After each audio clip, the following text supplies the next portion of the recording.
یه نوشیدنی با آوا. امروز با آوا میخوایم بریم از بقیه دوستاش سفارش بگیریم، بریم با آوا سفارش رو آماده بکنیم. منو ببریم. منو آره منو ببریم. برای دوستش منو برد. منو خدمت شما. هر موقع انتخاب کردیم منو صدا بزنیم. دفترچه که چی کار کنی؟ بنویسم. سفارش کیو؟ سینا رو.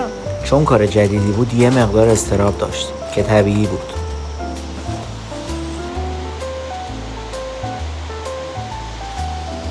سفارش دیگه نداشتی؟ حالا بریم ثبت سفارش. لطفاً یه دونه پاستیلیه تابستانه لطفاً بزنید. آیناز دوستش خیلی حمایت میکرد. امیدوارم امروز خیلی خوش بگذره. پاستیلی درست کنه. هر کاری من کردم تا هم انجام بده. قبول؟ اول اینجوری بازش کن. خب آفرین همینجوری. خب 60 تا بریز دوباره. بریز نترس. بریز نترس. ببین منم کمکت میکنم. بریز. خب دوباره همون جوری که آروم ریختی بریز. خوبه. بریزش حالا. خب از اینجا به بعد دیگه به کمک نیاز نداشت. بریز. خوبه. آفرین. این هم بریز تو شیکره. بریز نترس. من حواسم هستش. ریزم اشکال نداره. رنگ قشنگی داره. آفرین. بریزم کشش. بله. آفرین. خوبه. بریز حالا. با دقت بسیار بالایی کار میکنه. بریز. همشو بریز. آفرین. جا بس شروع کن به هم زدن. بذارش حالا. بزن روش. شد.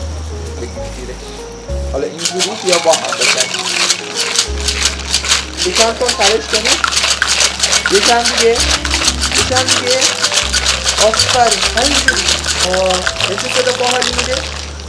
مگه نه؟ آفرین. خب بزن. حالا بریزش داخل لیوان. بریز. لیوان رو پر از یخ کرد و این لحظه جذاب فرا رسید. آفرین آقا. یه چیز دیگه پس بریز. کار رو تمام کرد و رفت برای دیزاین کردن. من دستشو وسط گذاشتم. دستکشاتو در بیار. بده به من. آفرین. سفارش شما آماده است. بگو. سفارش رو آماده است. این لحظه رو با دقت ببینید.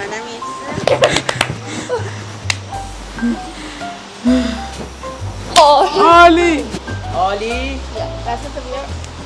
احساس عزت نفس بعد از انجام دادن یه فعالیت هدفمند.